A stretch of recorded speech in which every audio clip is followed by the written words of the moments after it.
आपको वीडियो दिख जाएगा, शॉर्ट भी है, लॉन्ग भी है। उसके बाद 1 मार्क क्वेश्चंस, देखो 1 मार्क क्वेश्चन का ना एक वीडियो चैनल पे आएगा, अलग एक ऑरा, ठीक है, ऑरा बोलेंगे, और एक क्राइटेरिया अलग है पेपर सेट करने का। आपका आएगा रेस्पिरेशन एंड सर्कुलेशन है, चैप्टर नंबर 9 आपका आ जाएगा कंट्रोल एंड कोऑर्डिनेशन। तेरे बिन अब न लेंगे एक भी दम, तुझे कितना चाहने लगे हम। चलो आज बहुत इंपॉर्टेंट वीडियो है, क्योंकि आज हम बायोलॉजी के मोस्ट इंपॉर्टेंट चैप्टर्स बताने वाले हैं।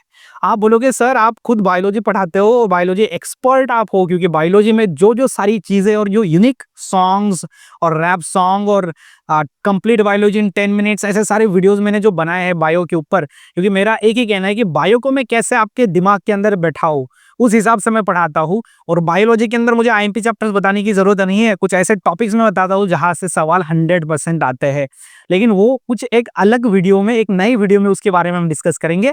आज हम बात करेंगे बायोलॉजी के मोस्ट इंपोर्टेंट चैप्टर्स और आप कैसे स्ट्रैटेजी अपनाओगे। तो ये वीडियो पूरे दिल से, दिमाग से और पूरी शरीर की ताकत से बनाने वाले हैं। चलिए शुरू करते हैं।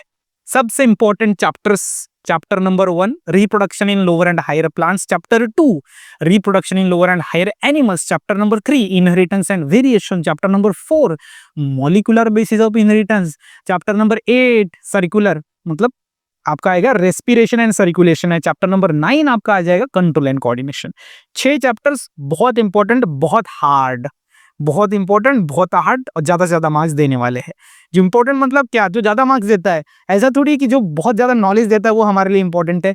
हाँ, हालांकि ये सारे चैप्टर्स नॉलेज भी देते हैं, इंपॉर्टेंट भी है, हार्ड भी है, और ज्यादा से ज्यादा वेटेज भी है।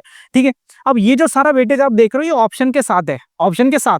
हर एक स्ट्रेटेजी वीडियो के अंदर जो आईएमपी हमको चैप्टर्स ले रहे हैं उसमें मैंने बताया आपको ऑप्शन के साथ वाले मार्क ये है। ठीक है, याद रखिए। तो ये 8 मार्क के सवाल इस पे बनेंगे, मतलब 8 मार्क के सवाल बायो के पेपर में आपको 100% देखने को मिलेंगे। 8 मार्क के सवाल वहां पे रहेंगे ही रहेंगे।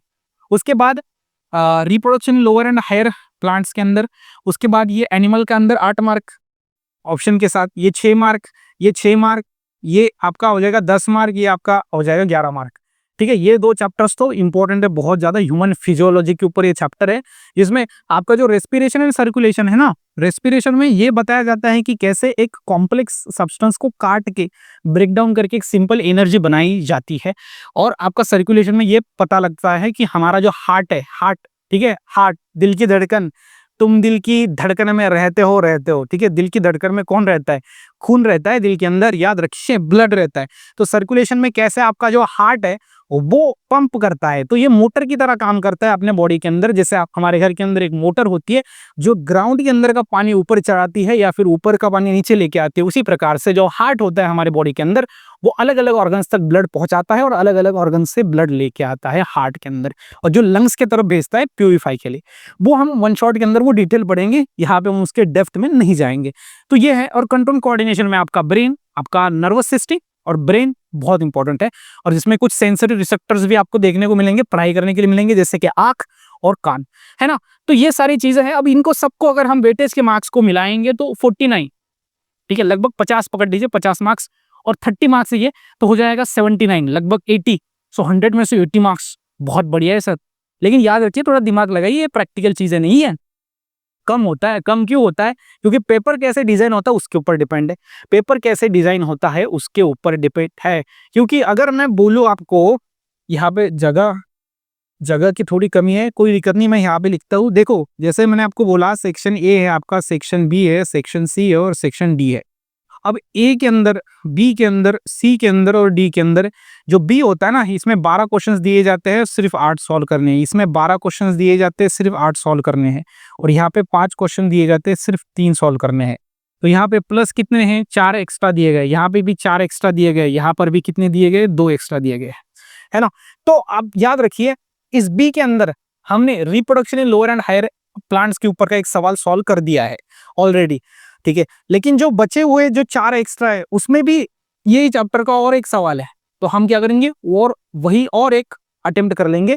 क्योंकि इसमें जो फिर जो हमने चैप्टर नहीं पढ़ा उस पर अगर कोई सवाल है तो वो कट हो सकता है, ठीक है। तो लेकिन डिपेंड ये करता है कि पेपर कैसे डिजाइन होता है, कि ये जो चैप्टर 12 है, 12 क्वेश्चन जो है बी में, इसमें अगर ज़्यादा से ज़्यादा ये वाले चैप्टर्स के सवाल अगर बनते हैं तो आप बाकी के चैप्टर को उड़ा सकते हो, क्वेश्चंस को।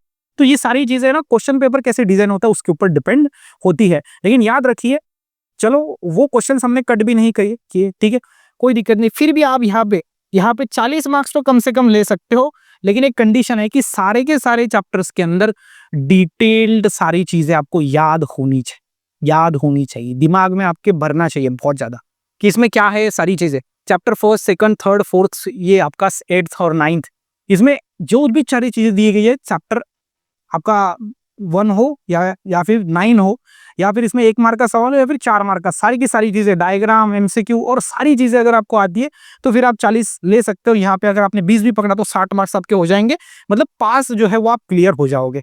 देखो बायो के अंदर ना ये सारी चीज़ें होती है, उस पर फोकस किया जाता है। देखो हर एक चैप्टर की और हर एक सब्जेक्ट की अलग अलग स्ट्रैटेजी है ना, अलग अलग स्ट्रैटेजी है। क्यों अलग अलग स्ट्रैटेजी है? क्योंकि हर एक सब्जेक्ट का एक अलग चीज़ें होता है, अलग एक ऑरा, ठीक है, ऑरा बोलेंगे, और एक क्राइटेरिया अलग है पेपर सेट करने का। मैथ्स का पेपर पैटर्न थोड़ा अलग है तो उस हिसाब से पढ़ना पड़ता है। बायो के अंदर देखो वन शॉट वीडियो, मैं आपका बड़ा भैया सौरव सर, सौरव भैया, सौरव दादा आपके लिए ऐसे वन शॉट बना रहा है जो कि भूतो न भविष्यति है, भविष्य में भी नहीं होगा और भूत में भी नहीं हुआ, भूतकाल में भी नहीं हुआ, ऐसे वीडियोस में बनाने वाला हूं। सिर्फ आपका सपोर्ट चाहिए। मेहनत में कर रहा हूं, बहुत ज्यादा मेहनत कर रहा हूं, ठीक है, मतलब सोचेगा भी नहीं कोई इस तरीके से वीडियो आ सकते हैं। देखो अब तक ना मैं आपको बोलूं ना, बहुत सारे डिफिकल्टीज थी, बहुत सारे एडजस्टमेंट थे, लेकिन अब नहीं कोई एडजस्टमेंट, अब सारी चीजें अपने हिसाब से है। स्टूडियो, कैमरा, माइक्रोफोन, राइट, और टाइमिंग और बहुत सारी चीजें अपने प्रकार से, अब टेंशन नहीं है अपने कुछ। तो ये वन शॉट वीडियो मैं दूंगा आपको, मैं दूंगा 15 वीडियो दूंगा, 2-2, 3-3 घंटे का एक वीडियो होगा। तो ये याद रखिए आप, 30 घंटा या फिर और 10 घंटा ऐड कर दिए तो 40 घंटे के वन शॉट होंगे। और वो अगर आपने देख लिए तो मां कसम मैं आपको बोलूं तो बायो से प्यार हो जाएगा, बायो से प्यार हो जाएगा। उसके बाद डायग्राम्स पूछी जाती है। देखो डायग्राम ना 4 से 5 मार्क्स अपने आप पक्के कर सकते हो, 4 से 5, ठीक है। आप 4 और 5 को ऐड मत कर देना यहाँ पे। तो पीछे लेते हैं, चलो, हाँ, ये आगे पीछे 4 या फिर 5 मार्क्स के आपको यहाँ पे देखने को मिलेंगे डायग्राम्स, क्वेश्चंस पेपर के अंदर आते ही आते हैं, ठीक है। एक तो सीधा 3 मार्क का सवाल आपको डायग्राम पे सीधा सीधा आएगा, और आप जिस 4 मार्क के सवाल में मतलब सवाल होता है उसमें अगर डायग्राम है, बनानी है तो बनानी ही है, वो 1 मार्क देता है। तो इस तरीके से एक 4 से 5 मार्क्स आपके डायग्राम आपको दिलाती है बायो के पेपर के अंदर। उसके बाद जो चार्ट्स होते हैं ना, चार्ट्स बहुत इंपॉर्टेंट है। अब आप बोलोगे सर ये आईएमपी डायग्राम, आईएमपी चार्ट्स हम कहाँ से ले? तो कोई दिक्कत की बात नहीं है, सर्च करना है class 12 biology IMP charts by Saurav sir, class 12 biology IMP diagrams by Saurav sir, आपको वीडियो दिख जाएगा, शॉर्ट भी है, लॉन्ग भी है। उसके बाद 1 मार्क क्वेश्चंस, देखो 1 मार्क क्वेश्चन का ना एक वीडियो चैनल पे आएगा, हो सकता है अब तक पहुंच गया, आ गया हो, अगर नहीं आया तो 1-2 दिन के अंदर या फिर आने वाले समय में आएगा, जिसमें मैं एक पीडीएफ आपको दूंगा कि वो पीडीएफ अगर आपने कर ली तो दिक्कत की बात की, वो पीडीएफ में से ही 1 मार्क के सवाल आपको देखने को मिलेंगे, तो वहां से कर लेना है। उसके बाद आंसर राइटिंग, कैसे आंसर्स लिखते हो वो बहुत जरूरी है, क्योंकि बायोलॉजी थ्योरेटिकल सब्जेक्ट है। जितना ज्यादा लिखोगे, जितने अच्छे तरीके से लिखोगे, जितना अच्छा प्रेजेंट करोगे, जितने अच्छे डायग्राम निकालोगे और जितना अच्छा लेबल करोगे, उतने अच्छे मार्क्स मिलेंगे। देखो एक बच्चे ने मुझे अपनी मार्कशीट भेजी थी, सर मैंने तो बहुत अच्छा लिखा सर, लेकिन मार्क्स कम आए। तो उसने ना पैसे भरे और रीचेकिंग के लिए डाला, और जब उसके पास उसका पेपर का फोटो आया, पीडीएफ मिलता है अपने को, तो वो देखा मैंने, तो उसने जो आंसर लिखे थे वो सही थे, लेकिन अलग तरीके से घुमा के लिखे थे, जो कि जुगाड़ टाइप के आंसर्स थे। जुगाड़ टाइप के आंसर्स को मार्क्स नहीं मिलता, सीधे साइंटिफिक आंसर्स लिखने पड़ेंगे। सीधे साइंटिफिक मतलब बहुत कुछ नई चीज नहीं है, लेकिन जैसे कोई अगर सवाल है, हम बोलते हैं कि ये मेरा भाई है, और ये दूसरे से अगर बोलेंगे तो ऐसा बोल सकते हैं कि हम दोनों भी एक ही घर के बच्चे हैं। तो इस तरीके से घुमा फिरा के आंसर्स लिखना फॉर एग्जांपल। तो स्टोरी की तरह आप याद रखिए बायोलॉजी को। बायोलॉजी को क्या करना है, आपको स्टोरी की तरह याद रखना है, ठीक है, स्टोरी की तरह याद रखना है। स्टोरी कि हाँ चैप्टर फर्स्ट में ये टॉपिक है, ऐसे होता है, फ्लावर के अंदर ऐसे पोलिनेशन होता है, वो सारी चीजें। तो स्टोरी के अंदर अगर आप याद रखोगे तो मुझे लगता है अच्छी तरीके से चीजें बन जाएंगी। और आई होप बायो के अंदर आपको कैसे पढ़ाई करना है, क्या करना है, वो सारी चीजें समझ गई होंगी। और कुछ लोग ऐसे आते हैं मच्छर की तरह, है ना, कीड़ों की तरह अपने लाइफ के अंदर, और अपने को डिस्ट्रैक्ट कर लेते हैं। बच्चे होते हैं वो डिस्ट्रैक्ट करते हैं, या फिर कुछ चीजें होती है डिस्ट्रैक्ट करती है।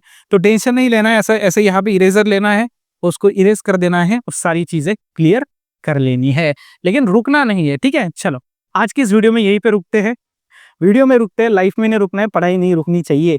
मिलेंगे नेक्स्ट वीडियो के अंदर, तब तक के लिए stay happy, stay motivate. Thank you so much.